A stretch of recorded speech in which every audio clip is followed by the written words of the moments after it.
Hari ini kita akan belajar kebenaran firman Tuhan. Gereja Betel Indonesia memberikan tema bagi kita adalah membangun generasi. Nah, Bapak Ibu Saudara, ada persoalan bagi para pekerja dan para pengusaha akhir-akhir ini karena melihat generasi zaman sekarang, generasi milenial, katanya generasi yang suka nggak tahan banting begitu ya. Jadi menye-menye katanya. Jadi nggak bisa bekerja dengan tantangan. Nah, Bapak Ibu Saudara kasih Tuhan, membangun generasi baik di dalam rumah tangga, baik di dalam gereja itu sangat perlu dan sangat penting, Bapak Ibu Saudara. Nah, kita baca Alkitab di dalam Ulangan pasal yang keempat, Ulangan pasal 4 ayat yang pertama sampai ayat yang ke-9. Ulangan pasal yang keempat ayat 1 sampai ayat yang ke-9. Kita baca secara bersama 2, 3. Maka sekarang hai orang Israel, dengarlah ketetapan dan peraturan yang kuajarkan kepadamu untuk dilakukan, supaya kamu hidup dan memasuki serta menduduki negeri yang diberikan kepadamu oleh Tuhan Allah nenek moyangmu. Janganlah kamu menambahi apa yang kuperintahkan kepadamu, dan janganlah kamu menguranginya. Dengan demikian kamu berpegang pada perintah Tuhan Allahmu yang kusampaikan kepadamu.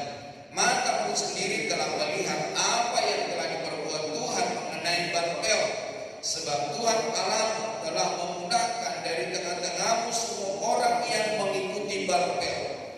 Sedangkan kamu sekalian yang berpaut pada Tuhan Allah masih hidup pada hari ini.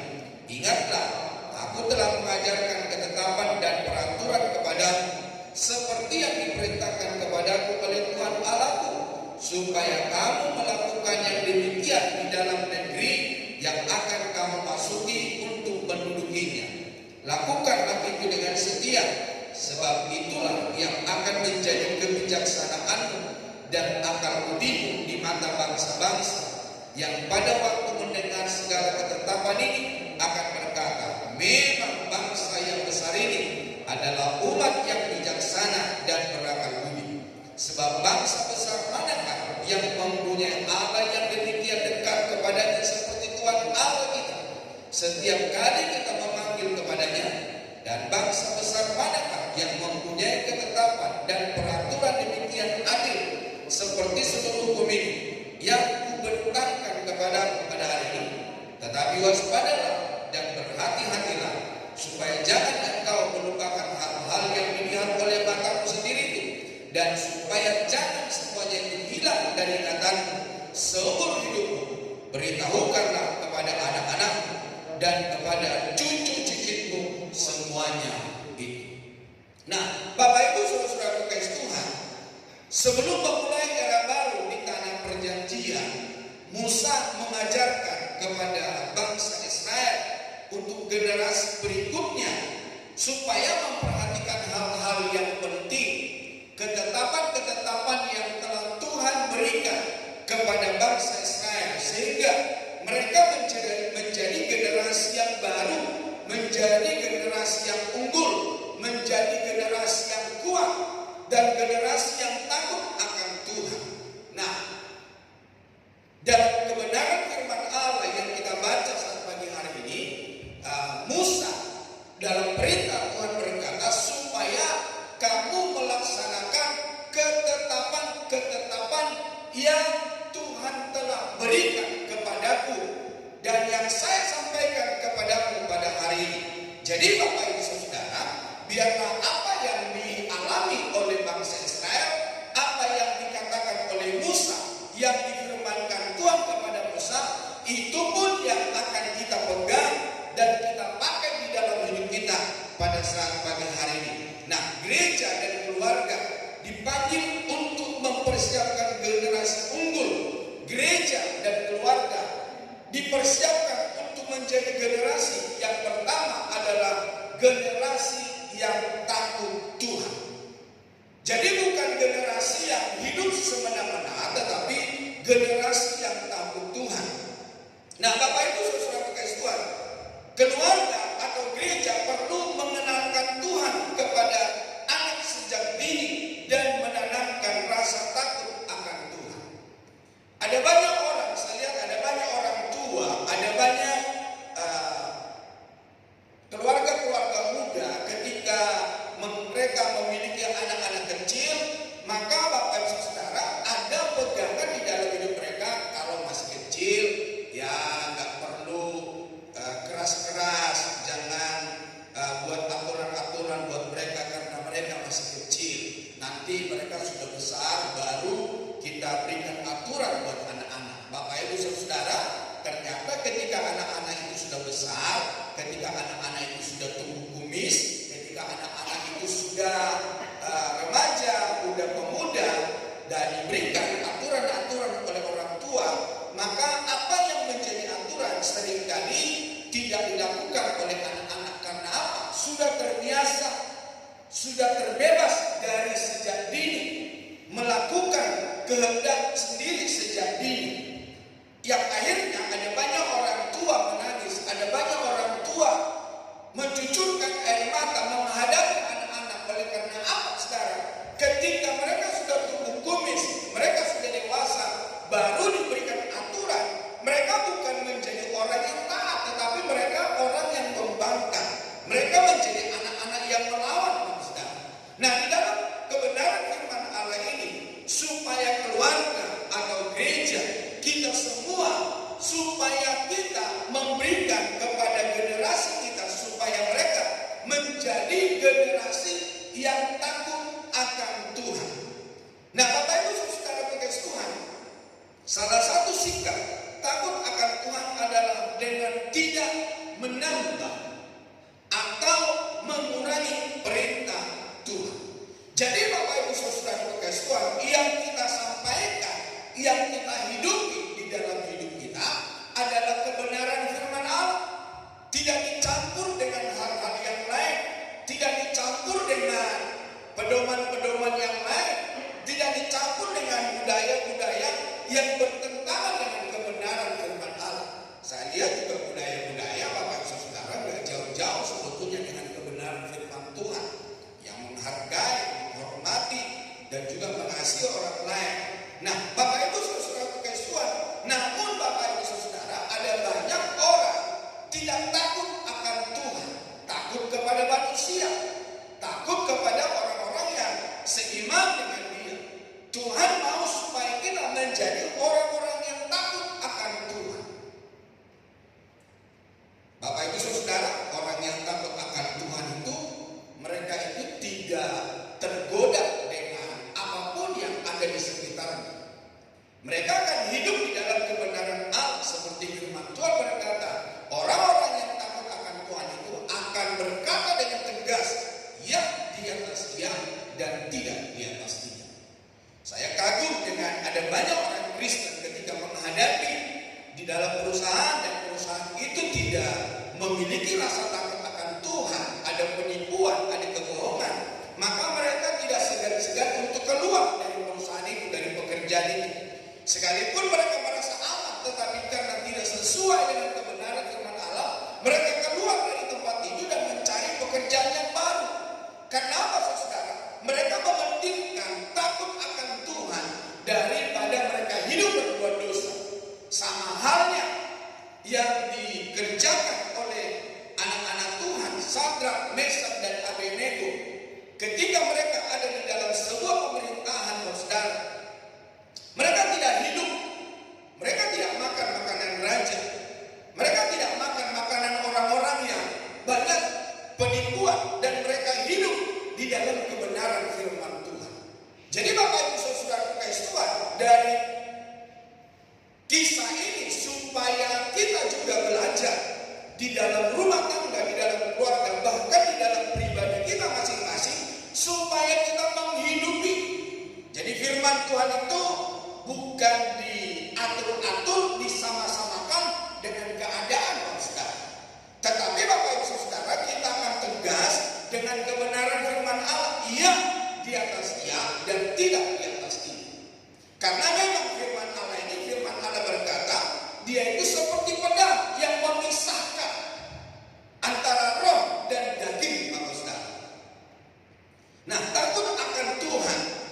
Bukan ya kelihatan di depan manusia baik-baik saudara, tetapi takut akan Tuhan dimanapun dia berada, maka dia akan menghidupi kebenaran firman Tuhan. Keluarga atau gereja perlu mengajar secara utuh kebenaran firman Tuhan. Di dalam Ulangan pasal 4 ayat yang kedua dan Ulangan 12 ayat 32, dua kali dalam Ulangan ini berbicara supaya apa Bapak Ibu Saudara? Supaya kita tidak menambahi atau mengurangi perintah Tuhan. Di dalam Ulangan pasal 4 ayat 2, pasal 12 ayat 32 dikatakan begini. Janganlah kamu menambahi apa yang kuperintahkan kepadamu, dan janganlah kamu menguranginya. Dengan demikian kamu berpegang pada perintah Tuhan Allahmu yang kusampaikan kepadamu. Ada banyak orang di luar sana berkata ada dosa putih, ada dosa hitam. Ada orang berkata berbohong demi kebaikan. Tidak ada, Ustaz. Firman Allah berkata kalau bohong itu bapaknya adalah iblis. Jadi kalau Bapak Ibu Saudara masih suka bohong, ya perlu Bapak Ibu ketahui berarti bapakmu bukan Allah, bukan Tuhan, tetapi si iblis. Di dalam Injil Yohanes berkata seperti itu. Kalau kita masih hidup di dalam kebohongan, di dalam Amsal pasal yang ke-30 ayat yang ke-6, Amsal 30 ayat 6 berkata begini, jangan menambahi firman supaya kau tidak ditegurnya dan dianggap pendusta.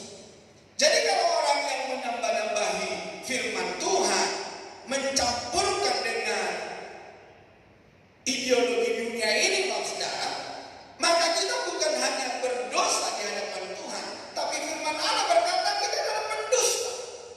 Bagaimana mungkin seorang pendusta masuk dalam kerajaan Allah? Tidak bisa, saudara. Itulah sebabnya generasi kita hari ini, saudara, kita harus berkata iya kepada kebenaran firman Allah dan tidak terhadap dosa. Jangan dibumbu-bumbui kebenaran firman Allah. Jangan disama-samakan, dipoles-poles supaya agar sama dengan apa yang ada di dalam dunia ini, saudara.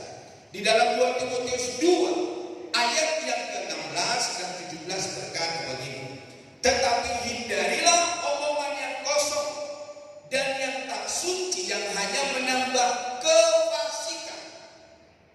Perkataan mereka menjalar seperti penyakit kanker. Di antara mereka termasuk Himeneus dan Filetus. Jadi Bapak Saudara, pendapat dunia, pendapat daging itu sudah menular kemana-mana. Perkataan-perkataan yang tidak sesuai dengan kebenaran firman Allah sudah tersebar kemana-mana. Termasuk juga orang Kristen melakukan hal yang sama, Bapak Saudara. Seperti penyakit kanker yang sudah menjalar kemana-mana, saudara, yang susah diobati, sudah mendarah daging, Bapak Saudara, yang akhirnya karena susah diobati, susah berubah. Makanya Bapak Ibu Saudara bisa kita melihat ada banyak orang sudah susah berubah hidupnya karena sudah mendarah daging, sudah seperti penyakit kanker, Bapak Saudara, yang akhirnya membawa kematian, membawa kepada kebinasaan. Di dalam Wahyu pasal yang ke-22 ayat yang ke-18 dan 19, Wahyu 22 ayat 18 dan 19 dikatakan begini, aku bersaksi kepada setiap orang yang mendengar perkataan-perkataan nubuat dari kitab ini, jika seorang menambahkan sesuatu kepada perkataan-perkataan ini, maka Allah akan menambahkan kepada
Petrus 1, 2 Petrus 1 ayat 5, 6, 7 dan 8. 2 Petrus 1 ayat 5, 6, 7 dan 8 berkata begini. Justru karena itu kamu harus dengan sungguh-sungguh berusaha. Jadi kita yang berusaha, Saudara. Ketika kita berusaha itu sebabnya Rasul Paulus berkata, Injil yang diberitakan itu terukir bukan di loh batu, bukan di marmer, bukan tulisan lisan, bukan, tetapi di loh hati manusia. Jadi terukir di hati kita. Oleh karena terukir di hati kita, itu yang membuat perubahan hidup. Dan firman Allah nanti akan kita baca, apa yang keluar dari mulut itu semua dari hati.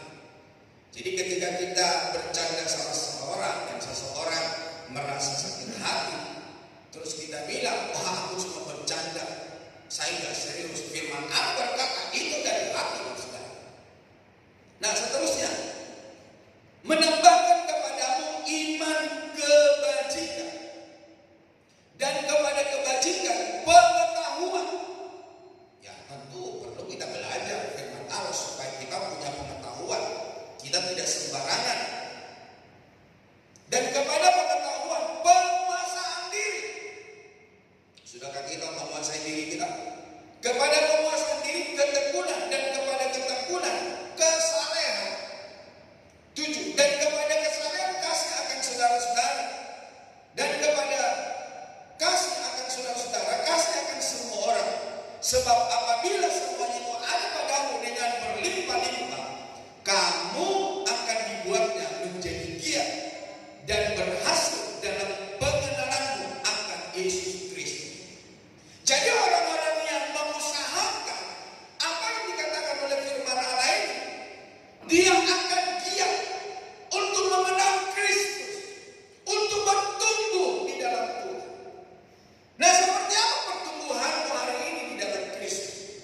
Seperti apa kegiatanmu di dalam Tuhan? Apakah engkau giat mencari Tuhan? Apakah engkau giat bertumbuh di dalam Kristus? Atau kekristenanmu sedang amis, Saudara? Ya, kalau kau suka firman Tuhan, ya kau lakukan. Kalau tak suka, tidak kau lakukan. Kalau firman Tuhan yang binamu bukan, ya kau bilang iya, yes, amin. Tapi kalau itu menegur hidupmu, kau bilang ini pendeta ngomongin saya dari awal sampai akhir. Kalau firman Tuhan berbicara di dalam hidup kita, Saudara, berarti Tuhan sayang kepada makanya Wahyu berkata, siapa ku kasihi, ku tegur. Bukan hanya ditegur, dihajar oleh Tuhan. Ketika seorang hamba Tuhan memberitakan firman Allah, tidak ada seorang pun yang dihakimi, Saudara. Dan firman Allah pagi hari ini ada dari pusat, Saudara, yang menjadi bahan perenungan kita setiap hari Minggu. Jadi tidak ada seseorang pun yang dituduh di hati kita, tapi setiap kita yang mendengarkan firman Allah, tentu Saudara, supaya kita menjadi giat. Oleh karena apa? Kita mengenal kebenaran firman Tuhan, kita tahu isi hati Tuhan. Dan ketika kita berucap, ketika kita berbicara, tidak ada yang kita tambah-tambahkan, tidak ada yang kita poles-poles, atau tidak ada yang kita kurang-kurangi daripada kebenaran firman Allah. Salah satu sikap takut akan Tuhan adalah dengan tidak menambah atau mengurangi perintah Tuhan. Keluarga, gereja perlu mengajar secara utuh kebenaran firman Tuhan. Takut akan Tuhan membawa kepada kehidupan, sedangkan sikap memberontak terhadapnya akan mengantar kepada hukuman. Yang kedua, Saudara, dari bacaan di dalam kebenaran firman Allah supaya menyampaikan atau melakukan ketetapan-ketetapan Tuhan, tidak menambah dan tidak mengurangi. Berarti yang kedua, selain hanya takut Tuhan, mari kita mendengarkan ajaran Tuhan. Mendengar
Ketika kita makan, kita berhenti.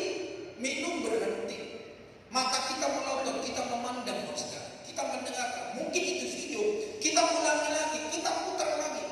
Kita balik lagi. Di kalimat-kalimat tertentu yang membuat kita fokus dan pengen tahu dan pengen mengerti apa maksud. Jadi Tuhan mau supaya kita mendengarkan, bukan sambil lalu, saudara. Apalagi yang saya sering berkata, ada banyak orang dengan firman Allah masuk kanan keluar kiri atau masuk kiri keluar kanan. Tapi itu masih bagus menurut saya, masih bisa nempel di otak dan di hati. Tapi yang celakanya ada banyak orang Kristen dengarkan firman Allah masuk kanan keluar kanan, masuk kiri keluar kiri. Artinya menolak, saudara. Tidak mau kebenaran firman Allah.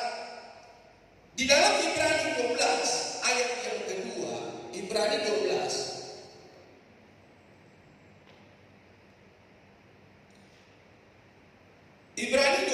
ayat yang kedua, Bapak Ibu Saudara, dikatakan begini, marilah kita melakukannya dengan mata yang tertuju kepada Yesus, yang memimpin kita dalam iman, dan yang membawa iman kita itu kepada kesempurnaan, yang dengan mengabaikan kehinaan, tekun memikul salib, ganti sukacita yang disediakan bagi Dia, yang sekarang duduk di sebelah kanan tahta Allah.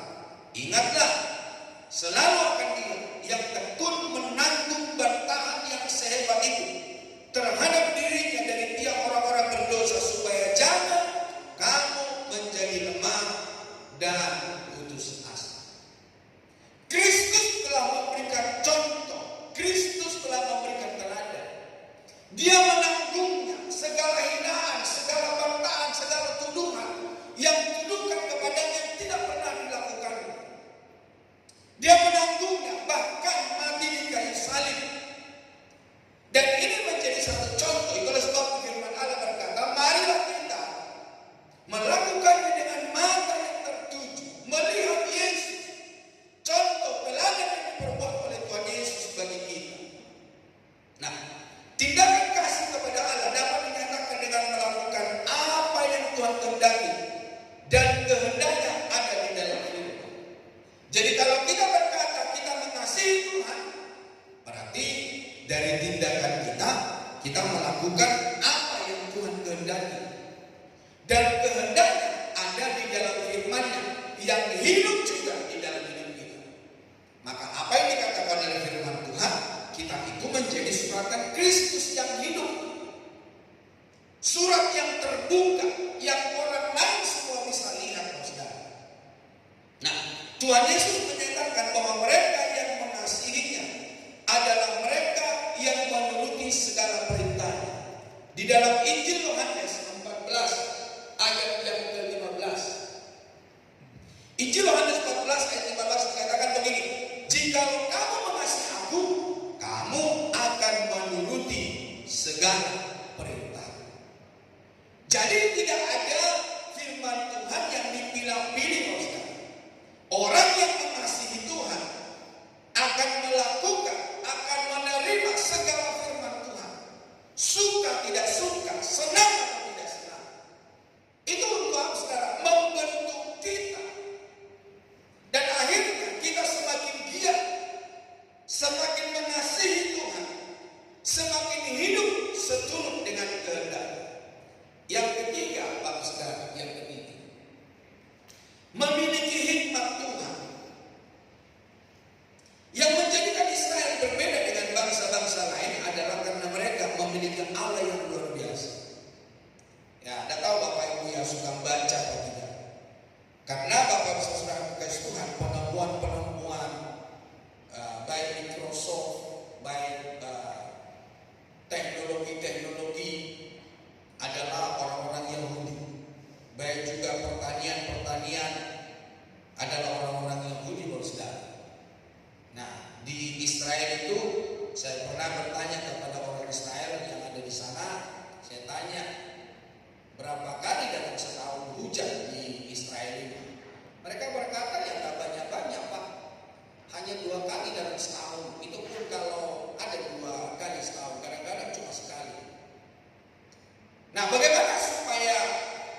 bagaimana caranya? Ke dalam setiap kebun dan setiap pohon yang ditanam, maka di situ dibuat lubang dari pipa atau dari selang. Jadi ada banyak selang kecil-kecil yang ditaruh di kebunnya. Dan itu diatur berapa kali dalam sehari air harus mengalir. Makanya Bapak Ibu Saudara, kalau Bapak Ibu pergi ke Israel, Israel itu memang firman Allah berkata subur, tapi tentu untuk subur itu perlu air, Saudara. Nah, Tuhan memberikan hikmat dan kemampuan bagi mereka lewat teknologi, Saudara, yang pada akhirnya setiap tanaman yang mereka tanam subur bertumbuh. Dan kalau Bapak Ibu dari Mesir masuk ke tanah Kanaan, ke Israel, aduh, jauh berbeda dengan bangsa-bangsa lain. Atau ketika Bapak Ibu dari Jordania masuk ke Israel, itu pun perbedaannya luar biasa. Selain hanya kita melihat penghijauan yang luar biasa, kesuburan yang luar biasa, juga kebersihannya, keteraturannya, Bapak. Jadi bangsa Israel ini, orang-orang Yahudi ini memiliki Allah yang luar biasa yang memberikan hikmat perbedaan kepada bangsa-bangsa lain. Dan kita juga lihat ketika mereka keluar dari Mesir menuju tanah Kanaan, ada banyak bangsa-bangsa yang mereka kalahkan, yang mereka tundukkan, yang akhirnya mereka bisa lewat. Akhirnya mereka mendapatkan penghormatan. Dan kita tahu bangsa Israel perjalanan yang luar biasa jika rajin baca Alkitab.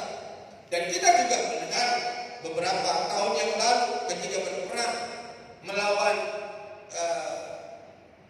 bangsa-bangsa yang di Timur Tengah, anggota Arab, saudara, dikalahkan oleh bangsa Israel. Nah, oleh sebab itu Bapak Saudara kekasih Tuhan, di dalam Keluaran pasal 28 ayat yang ketiga, Keluaran 28 ayat 3 dikatakan begini, haruslah engkau mengatakan kepada semua orang yang ahli, yang telah kupenuhi dengan roh keahlian. Jadi Bapak Ibu Saudara kekasih Tuhan, Tuhan sendiri yang memberikan roh keahlian.